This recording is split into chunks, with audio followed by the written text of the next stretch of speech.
In this video, we're going to discuss rates of reaction. So when we have a chemical react, if you have CH4 and you give it some O2, it'll burn into carbon dioxide and water pretty much instantly. When you have a natural gas stove and you light it, it just starts to burn. Methane burns rapidly. But if you have something like iron and you give it O2, and you make Fe2O3. Well, if we think about the energies, there is far more energy that comes off from burning iron than there is from burning methane. And yet, iron, you can heat it up quite nicely in the air and it doesn't catch fire. That's how blacksmiths can shape it. They heat it up, they pull it out, they start hitting with a hammer. It's not instantly bursting into flame. The amount of energy a reaction will release doesn't tell you how quickly that reaction will happen. Iron will rust if you leave it outside. It might take years, though. It's a very slow process. And so when we think about rates are amount over time. How fast does your reaction occur? So what actually makes these reactions go at different speeds? Why don't they all kind of happen about the same? Why aren't they all as fast as methane or as slow as iron? Well, when we think about reactions, we have energy. And there's some starting energy. So you'll have your CH4s and your O2s. And then there's your final energy, where you'll have your CO2s and your waters. The difference between these two, that energy change, that was our delta H. That is how much energy is given off when the reaction occurs. So for methane burning, our delta H of reaction was negative 213 kcal. But these don't tell us how the reaction happens. Methane plus dioxygen don't simply just combine. They go through many individual processes to achieve this change. We can simplify it as a drawing that looks like this. We call the bottom the reaction path. The idea is they have to travel through some reactions. They have to make movements and reorganize to become our products. But along that path, they have to add energy. So from our starting material, we have to go up and get over this hurdle. If you've ever turned on a stove, you have to spark the methane. Methane doesn't just burn on contact with oxygen, it needs something to set it off. Any molecule that is stable enough to store is a reasonably stable molecule. You have to put a little work in to break it so that it starts reacting. And so a match held to a log will start a flame, and then the heat from the log burning will keep the rest of the log burning. But without that initial start, that little energy added, it just sits there being a log. This rise in energy, this is the activation energy, E of A.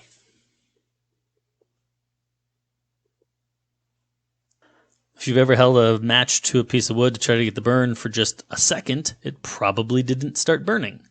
You weren't able to get it hot enough to start the reaction. You have to give enough energy to destabilize your starting molecule so that it can then reorganize and become your products. How fast your reaction goes is actually dependent not on the change in energy, not on the delta H, but on the activation energy, the E of A. Reactions that have very small hurdles take very little work to go over, and so most of the molecules can go over it. Reactions that take a lot of work to get over that hill, over that activation energy, means that very few of them can ever do it. If we think about all the molecules in a solution, there's some percentage and there's some energy. As a bunch of molecules are just moving around in a material, we have a graph that looks like this. It tells us that very small percentage has very low energy, A good percentage has a middling energy, and a very small percentage has a very high energy. Well, think about pool balls on a pool table. When you break, some of them are moving very quick, some are moving very slow. They move some average depending on how hard you hit the cue ball. If you hit the cue ball very light, only a little bit of motion will happen to all the particles. If you hit the cue ball really hard, then a lot of them will move very quickly, but some will still barely move. That's the idea of this graph. When you have a lot of particles, there's a spread on how fast each is moving. Well, way out somewhere out front, as we increase our energy, we will eventually reach the energy of activation. Occasionally, some of our particles just have enough energy to get over that hurdle. So whatever our starting material is, whatever our product is, there's some hurdle. Most of our molecules have very little energy. They're down just near where the potential of their bonds are. But there's temperature, so they're moving a little, which means some are a little higher in energy, and then very few are very high in energy. Any of those particles that are very high in energy, so these small percentage past their activation energy, have the energy to make it over that barrier. They have the energy to twist their bonds, break atoms apart, smash together hard enough, whatever they have to do to cause the reaction to actually happen. And so they will make it over and they'll pile up as product.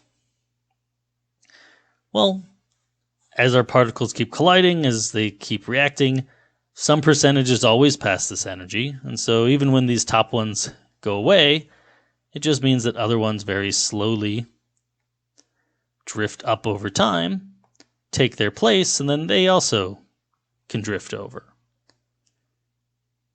So reactions will continue over time as more and more of the particles eventually reach the top and happen to perform the reaction. If we can increase the number of particles doing that, we can increase the speed of the reaction. And that is something we can do. If you are hotter, your distribution of energy spreads towards the higher. Think back to the pool table. If you barely hit the cue ball to break, the balls barely move. If you hit really hard to break, more of them move faster. You still have a spread, but if I put in more energy, the spread tends towards higher energy. The result is there's a lot more particles that are past the activation energy. So where this one might have been cold, if you look at an equivalent graph, when you're hot, more of your particles are going to be up at higher energy than they were when everything was cold. This means more of my particles can make it over the hurdle, become products, and more can then move up and replace them to repeat the process. In general, hotter temperatures make reactions go faster. Think about this for pasta. If you throw pasta into water, not much happens. If you throw it into boiling water, it's probably done cooking in 5 to 15 minutes, depending on the pasta. Heat makes the reaction go faster. And this is why it just means more of my particles can do the reaction. So what's really affecting rate? As we said, temperature. As my temp goes up, rate tends to go up. There's other reactions where that's not the case, but as a general rule, most of our reactions tend to do this. The phase of the material. Depending on how you're reacting, whether it's solid, liquids, or gas, you'll get a fairly different rate of reaction. This really often comes down to surface area. If I have a solid and it contacts another solid, there's a lot of material. Well, the only atoms that can actually interact are the ones right where they are in contact. So very little of the material is actually even capable of reacting. But if I have a piece of solid in a container with liquid, well, instead of only one point, now the entire outside edge can interact with whatever's in the liquid. And so a solid in a liquid allows for greater access to more of the surface, and the rate tends to be faster. So solid tends to be slow. Solid liquid tends to be middling. Because there's ways to make this go even quicker. What if we could slice this down the middle? There's all these molecules on the inside that are originally blocked. If we could separate them into two pieces, well, effectively then, everything that's in the middle is now opened up to be interacted with. By cutting a big piece into small pieces, we expose atoms that used to be inside to the outside. And so if I have a large block full of individual pieces, originally only the outside ones can interact. But every time I separate it, I create more of them that are on the outside. And eventually, well, what's the most separated you could be? If you could separate every single atom. So while grinding your solid into smaller pieces means more of the liquid can interact with it, if you can fully separate your molecules, that gives you the maximum surface area, which effectively is what happens when you have liquid-liquid. Liquid-liquid tends to be very fast, rivaling gas interactions.